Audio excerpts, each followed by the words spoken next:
இஸ்ரவேல் ஜனங்கள் ஆமென் எகிப்தில் இருந்து கானானுக்கு வருகிற வழியிலே செங்கடல் எதிர்த்து நிற்கிறது, யோர்தான் நதி எதிர்த்து நிற்கிறது.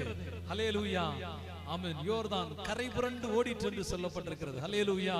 செங்கடல் அலை ஆமென் அடித்து மும்முரமா இருக்கிறது. அந்த அலைகள் மத்தியில, அந்த கரை புரண்டு ஓடுகிற அந்த ஜலத்தின் மத்தியில கர்த்தருடைய ஆவியானவர் தம்முடைய ஜனங்களை வல்லமையாய் நடத்தி கொண்டு போனார். ஹல்லேலூயா. அவர்கள் எளிதாய் ஒரு வெட்டாந்தரையை கடக்கிறது போல கடலையும் கடந்தார்கள், ஆற்றையும் கடந்தார்கள். ஹல்லேலூயா.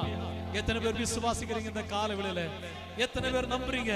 நீங்க சந்திக்கிற உங்கள் பிரச்சனைகளை பார்க்கிலும், நீங்கள் சந்திக்கிற உங்கள் எல்லா இக்கட்டுகளை பார்க்கிலும் என் இயேசு பெரியவர். ஹல்லேலூயா.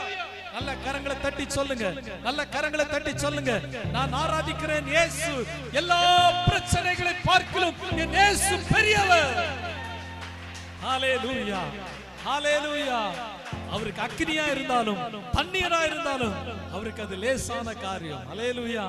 இன்னைக்கு நிச்சயம் ஆண்டவர் உங்க வாழ்க்கையில உங்கள் கரத்தை பிடித்து ஆண்டவர் நடத்த போறார். எத்தனை பேர் விசுவாசிக்கிறீங்க? எத்தனை பேர் விசுவாசிக்கிறீங்க? எத்தனை பேர் விசுவாசிக்கிறீங்க? எத்தனை பேர் நம்புறீங்க? ஆமென். நான் ஆராதிக்கிற ஆண்டவர் என்னை அவர் வெறுமையா விட மாட்டார். என்னை அவர் கரம் பிடித்து என் கூட அவர் வருவார். ஹல்லேலூயா.